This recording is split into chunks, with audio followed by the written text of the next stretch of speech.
Paradise must be one.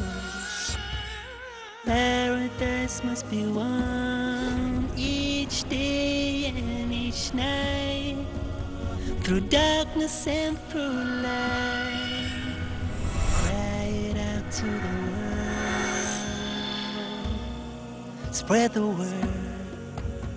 Spread the word of Islam.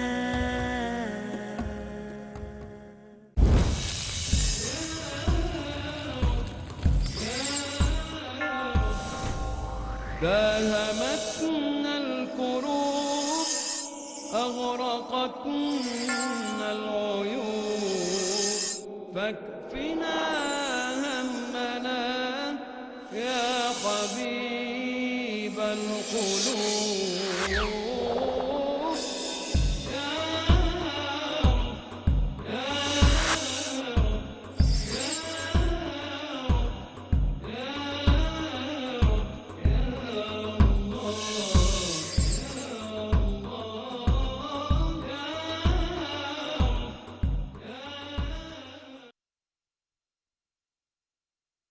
The sister's side, a non-Muslim sister. My name is Lakshmi. I'm a journalist. I have two questions. The first one is on family planning. I was told by another Muslim friend of mine that you don't encourage family planning. Now, I'm sure probably my grandmother's generation were more than happy to produce 10, 15 children. But given the state of affairs today, I mean, how is it possible to put a stop if you don't have family planning? Now, the second question is, Muslim men are allowed to marry 4 or 5 times, I think, and they don't require their wife's permission, the first wife's permission to marry, I mean, correct me if I'm wrong, to marry more number of times. So I actually don't see any logic in this because I believe it's one man, one woman. That's the institution of marriage. So please clarify. Thank you. Sister, there are two questions. Very good questions, but long answers. First question is family planning. That she said, the sister, in my grandmother's time, produce more children, good, but now the world is changing. Let's see whether your grandmother is right or you are right. Now in Islam, as far as family planning is concerned, family planning is a big word, but there's unanimous agreement that as far as permanent method is concerned, all the Islamic scholars, everyone agreed that it is haram. Tubectomy, vasectomy, it's prohibited. Even abortion, it's prohibited unless it is to save the life of the mother. In that case, you can do permanent method, you can do abortion. For example, the doctor tells you that the lady has heart problem, and if she conceives again, it may be danger to her life. Or if she has multiple cesarean section, 3, 4, 5, one more child will be detrimental to health, then any method is permitted. So as far as permanent method is concerned, abortion is concerned, unanimous agreement, it is haram because Quran says in Surah Anam chapter number 6 verse number 151 that kill not your children for want of sustenance. For it's Allah subhanahu wa ta'ala, Almighty God, who will give sustenance to you and your children. The message repeated in Surah Isra chapter 17 verse number 31, kill not your children for want of sustenance, for it is Allah subhanahu wa ta'ala, Almighty God, who will give sustenance to you and your children. Now here we realize, based on this verse of the Quran, killing children is prohibited. Furthermore, as far as temporary method is concerned, I being a medical doctor, as far as contraception is concerned, the most common is the copper T. And we learned in the medical college that it's a contraception. But we realize it's not a contraception, it's a contra-implantation. The ovum and the sperm has already met, they form the zygote, but it is a very early abortion. It's called as a contraception. The right technical word is contra-implantation. And if you let your imagination a bit ahead, it is nothing but an early abortion, so this too is prohibited. The difference of opinion as far as temporary method is concerned, but our beloved Prophet Muhammad, one person approached the Prophet and said that he used to do azul, that is coitus interruptus, breaking the act and preventing the fluid of the male to enter the female's body. The Prophet was silent. Now one group of scholars said because the Prophet was silent, he permitted. The other group of scholars said because he was silent, he prohibited. Difference of opinion, but let's get back to the main reason. So as far as copper tea is concerned, that too is prohibited. OC pills, oral contraceptive, it changes the physiology of the body. Allah says in the Quran in Surah Rum, chapter number 30, verse number 30, do not change the physiology of the body. And I, being a medical doctor, I know there are so many complications for that. Now, coming to the basic question, why should a person want to do family planning? Is the basic question. Let's treat the cause. You know, we as medical doctors, we prefer treating, killing the germs rather than symptomatic treatment. One thing is symptomatic treatment.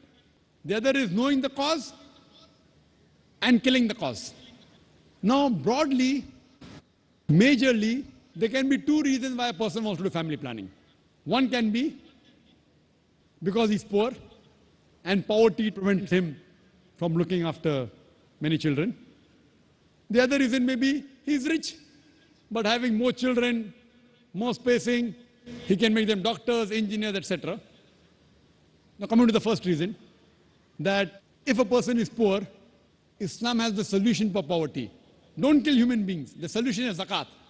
In Islam, one of the pillars of Islam is every rich Muslim who has a saving of more than the nisab level, more than 85 grams of gold, he or she should give 2.5% of that saving every lunar year in charity. If every rich human being gives a zakat, poverty will be eradicated from this world. There will not be a single human being who will die of hunger. So as far as poverty is there, the solution is zakat. It's not killing human beings. Now, second reason may be, I'm rich, I've got money, but I want to make my son a doctor. I want to make an engineer. So I give spacing. Less children, I can take care of them better. Sister, I am the fifth child of my parents. If my parents would have done family planning, I wouldn't have been here today. And do you know, sister, I am a medical doctor. You know, because today's society, the best profession they say is medical doctor, right? So am I a boon or a bane for society? Sister, fifth child of my parents. If my parents would have done family planning, I would have been here. But I gave up my profession of a doctor for a better profession that is spreading the truth. Allah says in the Quran, in Surah Fussilat, chapter 41, verse number 33, وَمَنْ أَحْسَنُ قَالًا مِمَّنْ دَعَا إِلَى اللَّهِ وَعَمِلَ صَالِحًا وَقَالَ إِنَّنِي مِنَ الْمُسْلِمِينَ. Who is better in speech than one who invites people to the Lord, to Almighty God, works righteousness and says, I am the one who submits my will to Almighty God. I chose to be a doctor because I thought it was the best profession. It is a good profession, I'm not against it. But I found a better profession. From a doctor of a body, I became a doctor of a soul. If I was a medical doctor, you wouldn't have found 10, 15,000 people here, right? You didn't come to hear a doctor of the body, you came to hear a doctor of a soul. So when I found a better profession, I changed from a doctor of a body to a doctor of a soul. So am I a boon or a bane for society? So it's a fallacy. As far as spacing is concerned, Almighty God has given a natural spacing known as lactation amenorrhea, breastfeeding. The moment you breastfeed, automatically there is spacing. But today's modern women, they don't want to breastfeed because they will lose their figure. Almighty God has given lactation amenorrhea. So now, there is a fallacy what people think, that if you have less children, you can educate them better. If you analyze and check the history of the Nobel Prize winners, all of them were not the single child. Many were second child, third child, fourth child, fifth child. They were Nobel Prize winners. They were intelligent. So it is a misunderstanding. That's the reason the Quran in Surah Anam chapter 6 verse 151 and Surah Isra chapter 17 verse 31, it sounds similar. The first verse, Surah Anam chapter 6 verse 151 says, kill not your children for want of sustenance, for it is Allah subhanahu wa ta'ala Almighty God who will give sustenance to you and your child. This verse is referring to the poor people. That if they have one more child, even I will die and my children will die. The next verse of Surah Isra chapter 17 verse 31, the order is reversed. Kill not your children for want of sustenance, for it is Almighty God who will give sustenance to a child and you. Why is the order reversed? Second verse refers to the rich people. Don't worry, if he has more children, he will not die. He is worried about his children. So God says he will take care of your children as well as you. And now we realize, sister, that if you go to America, they encourage population. And the children wear a t-shirt, I am my father's tax saver. The more children you have, the less tax you pay. Same in Canada, same in Australia. In India, it's opposite. Hum do, hamare do. Ek ke baad abhi nahi, do ke baad kabhi nahi. It is a problem with Indian government. You know, China has the maximum population. India number 2. Do you know, sister, today, the 2 superpower in future, which countries are they? China and India. Why? Because of population. So grandmother is correct. The more population you have, the chances of the country to improve. China today is the country which is the maximum improving. And India is neck to neck fighting with China. So the difference of opinion, who will be superpower in the next 20 years? Some say India, some say China. Why? America has nowhere. Australia has nowhere. Canada has nowhere. So sister, population is a boon. It's not a bane. You should know how to utilize it. We don't know how to utilize it. What we have to tell the government, you change your laws to utilize the man force, to utilize the population. So our grandmother was correct, that the more children you have, she will also be better. And there's a third category, sister. They aren't poor. They aren't bothered about less children. I can take care of them better. What they say, who wants to take the headache of upbringing the children? You know, I'm rich, no problem, money. I'm not bothered whether my son becomes a doctor or engineer, but who wants to take care of looking after the children? Third category. You know, there are certain communities, you know, even Gujaratis, they marry early. They have children early, and by the time they are 35 years old, 40 years old, their child is 15 years, 20 years, they are sitting on the seat of the business of their father. So by the time they reach 45, they can retire. They don't have to wait till 60 years. Marry early, have children, children take care of the business, and they relax early. So even the third category, if they want to enjoy life, it is better they marry early, they have children, they take care of the business, they'll enjoy life better.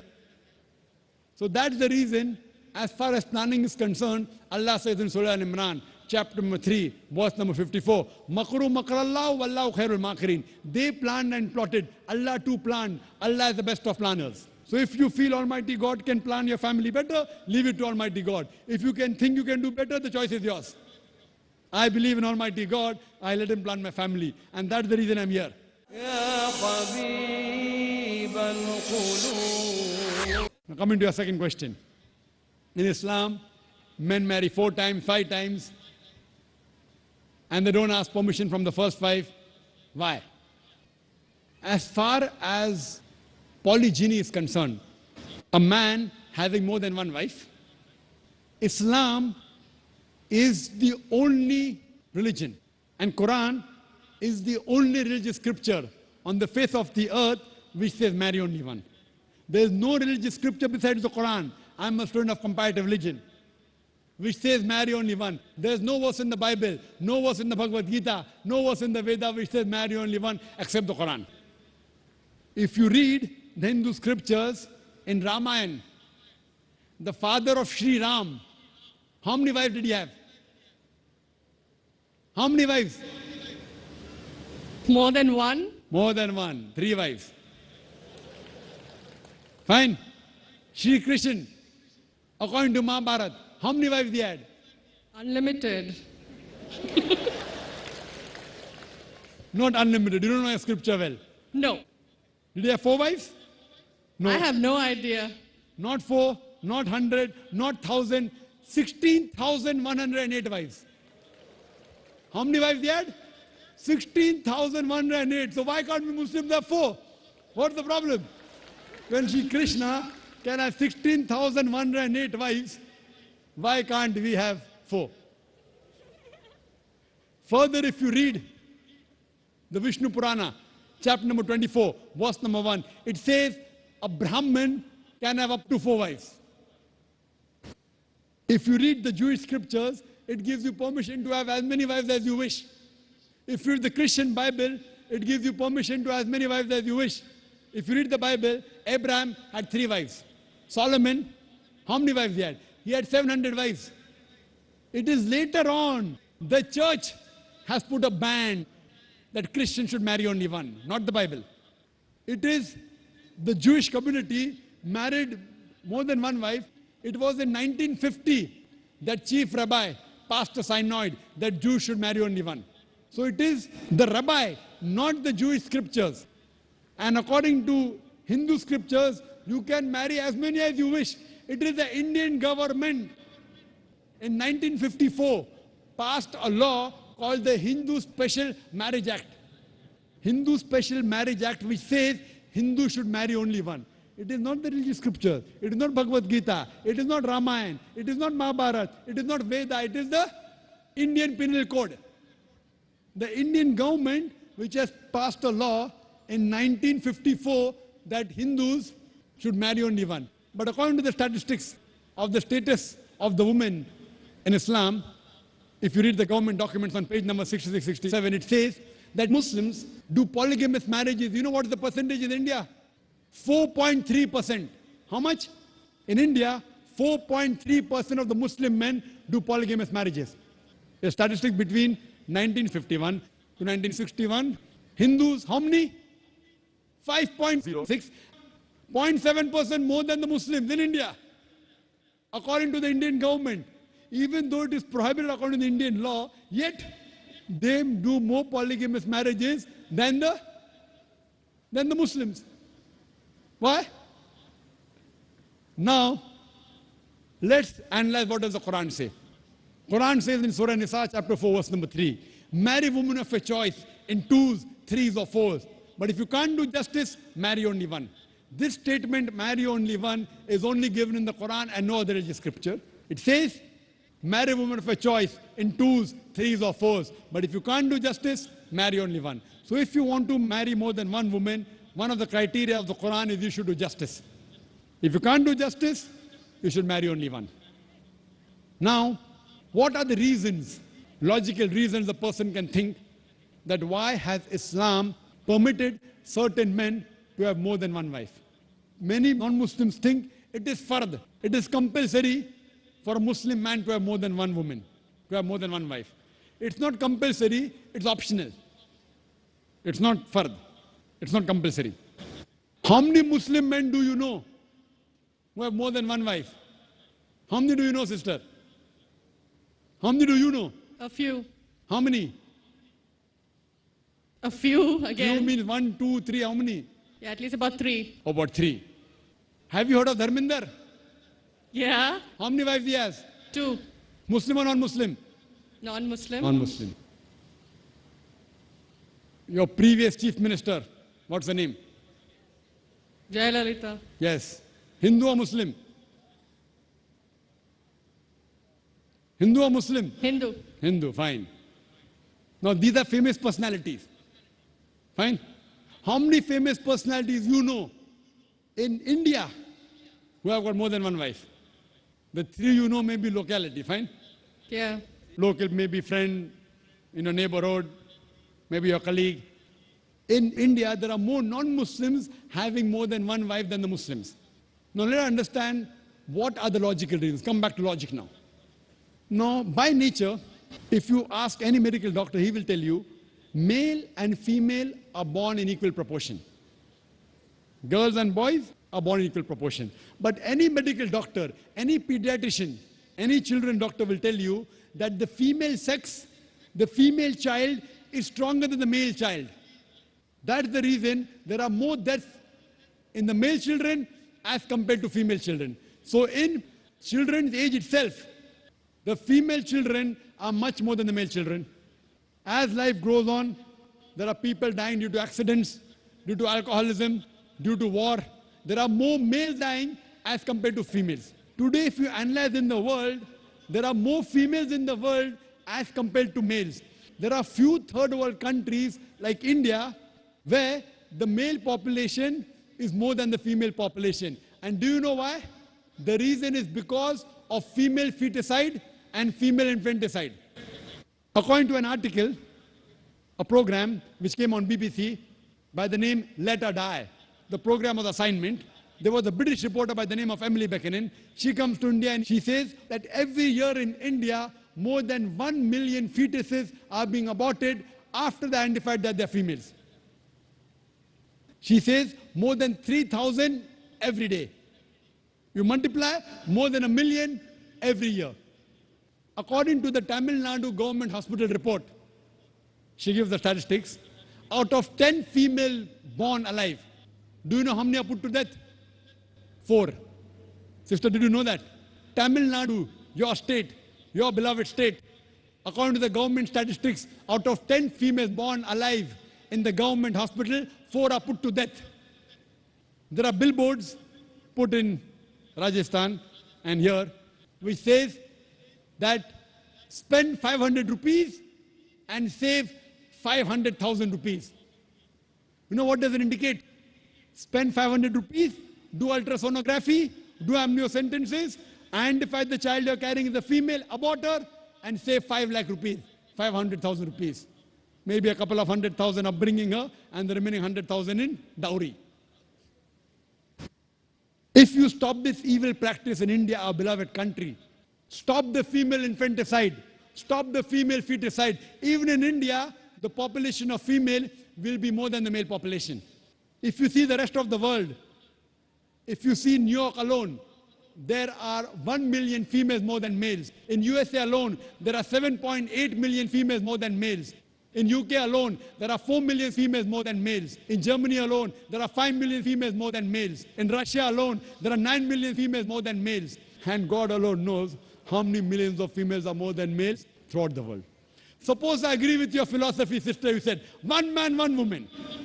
If I agree with you, sister, with your philosophy, 1 man, 1 woman.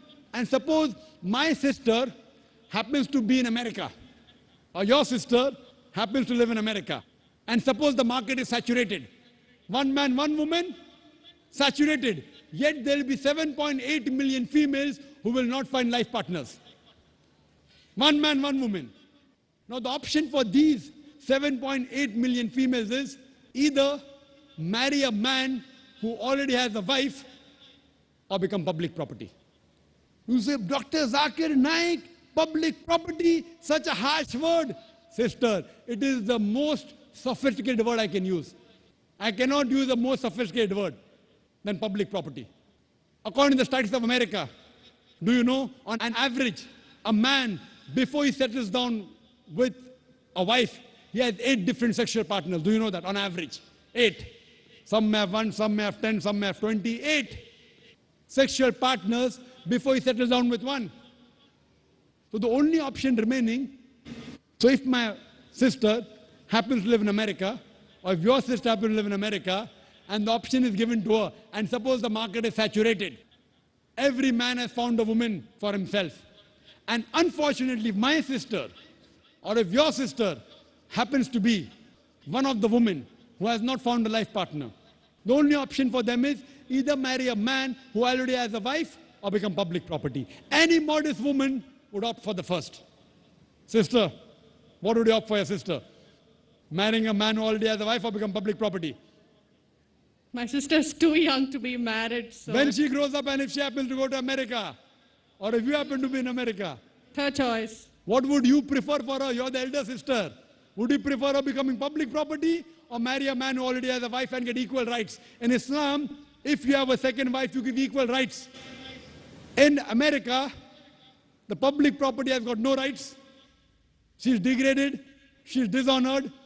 In Islam, she has an equal right. She gets honor. What would you prefer for younger sister when she grows up? Sometimes it's difficult to speak the truth, sister, correct? Especially in front of such a large audience. Anyway, I've got your answer, sister. Thank you. And your silence speaks for that. So that's the reason in Islam, sister, men have been allowed to marry more than one wife is to protect the woman, not to degrade her. Regarding a question, is it compulsory that the husband should take the permission of the wife? It's not compulsory because if she wants to protect, if that man wants to protect another woman, a normal woman, I agree with you, sister, no woman under normal circumstances would like to share the husband. You have to agree. This is human nature. But if the woman is a good Muslimah, is a good Muslim woman, what she says, let a small loss take place to prevent a big loss. She will say, I know sharing my husband is a loss for me, but I would prefer letting a small loss take place for me to prevent my sister becoming public property. She's a good human being. So she would surely give permission to the husband to marry a second woman, if she's a good Muslim woman.